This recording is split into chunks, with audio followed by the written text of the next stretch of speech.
Love that. You can also text us at 916-339-1140. All right. De'Aaron Fox was on the Draymond Green podcast with, Baron Davis.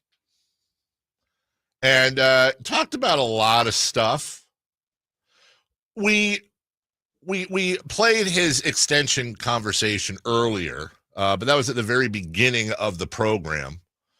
Let me replay it for you, and then let's talk about it here. Here's De'Aaron on Draymond's podcast. For me, man, it has all to do with the team, the organization. Where are we going? I want to make sure that we're in a position to try to win in the future, because that's ultimately what I want to do. Like, I feel like I'm continuing to get better as a player every year.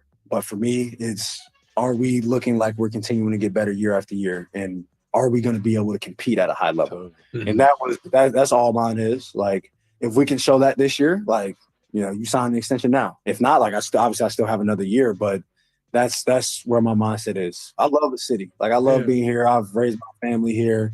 I would love to be here and retire here. I mean, how many people can say they played in one organization for their whole career? Like, right. I want to be a part of that select few people, but at the end of the day, I also want to win. Okay. That's going to make people feel a certain sort of way. I can only give you my opinion. You're welcome to disagree. I think De'Aaron Fox is a fantastic player. I think he is one of the best two-way players in the league. Full stop. He's one of the best two-way players in the league. He improves almost every single season, which is saying something. I think he's a guy whose ego is in check, which for a guy at his level is pretty rare.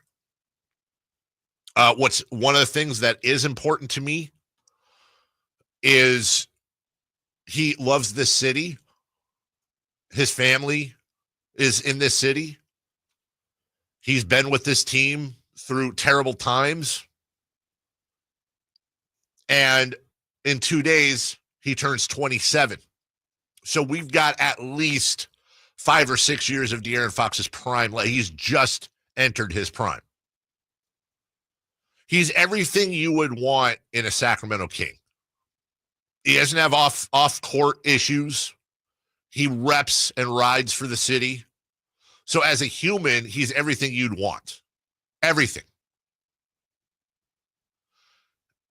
And is he a perfect basketball player? Of course he isn't.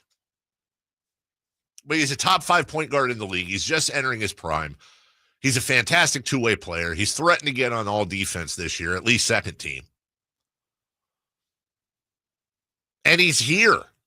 And those of us who've been around a while know how difficult it is to get and keep players. We have to force them.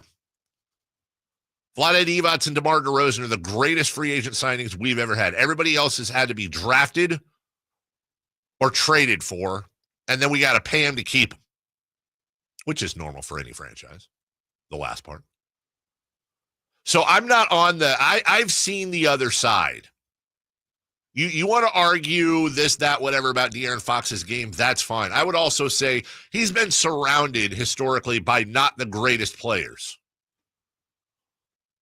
Is there another level to his game? Yes, I believe that. Would I like to see him play angry more? Yes. He is not perfect. But he is a core piece to me. And what he's saying right now, for me, I'm totally fine with. He's been here now 3, 4, 5, 6, 7. We're in his 8th season. He has spent almost a decade here. They have made the playoffs one time.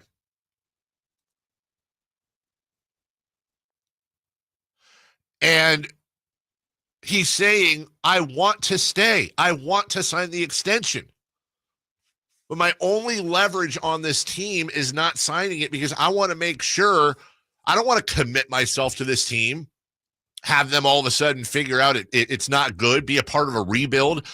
Every player wants to win a championship, and he's saying he wants to win a championship in Sacramento. That's rare in itself.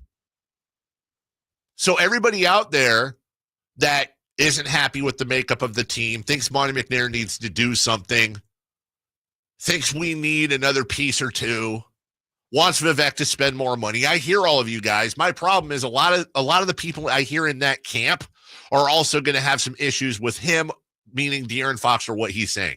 And that to me is incongruent, because I can promise you that De'Aaron Fox's voice weighs the heaviest in the franchise. And if you guys want moves made, and if you guys want this team to improve, and if you guys want this team to do the things it needs to do to gun for a championship, guess what? I can promise you this, and I'm including myself and you and everybody you know in this equation. All of us put together combined do not have the influence on Vivek and Monty McNair that De'Aaron Fox does. So De'Aaron's and our wants and goals are 100% aligned. Why would you not want that? Why would you not want him to say that? Why would you not? He's not saying, hey, I'm leaving unless you do. I demand. He's saying, look, this is my thought process. I want to be here. But I want to be here with a team that's gunning for a title. I don't want to spend my entire career with one team and not be in the dance. Isn't that what we want? I'm all for it, dude. I am absolutely okay. And I love how transparent he's being. I love how honest he's being. I appreciate that. A lot more on this later. He said some other things I want to go over. The history of the beam. Draymond Green hates it. DeRozan. Mike Brown. A lot of stuff he said on that podcast. We got all broken down for you. Thanks to Christopher Loud. We'll take a break. When we come back,